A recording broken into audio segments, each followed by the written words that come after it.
mag-isa dito. Oh. Walang mag-picture sa akin. Ako lang mag-isa dito, guys. Kaya ayan oh. Ganda ng view. Ganda ng view niya. Ikot-ikot lang tayo dito.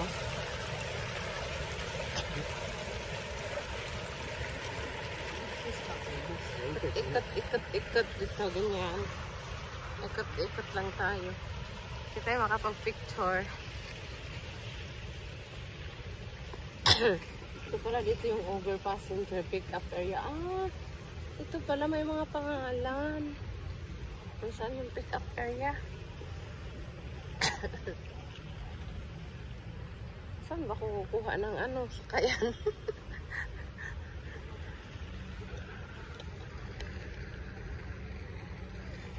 Naglalakad ako dito sa ano eh. Sa dilim.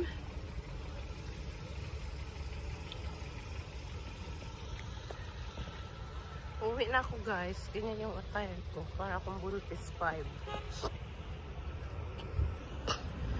Buntis 5. Ano yan dyan? Naka-parking na isang sasakyan. Baka pwede natin yan. Ano sakyan? Charot.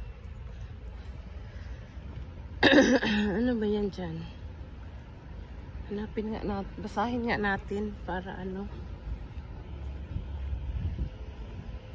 Ay, nag-ano. Ay, naka-charge. Chargeable pala. Naka-charge. Ah, dyan pala mag-charge. Ayan. Mag-charge sila. Buti na lang, di tayo dito mag-walking. Hindi ka guys sa Pilipinas, mag-walking ka kagad. Charot. Tingnan nyo, wala pang tao guys. Mga tulog pa. Parang ang gising dito sa mall.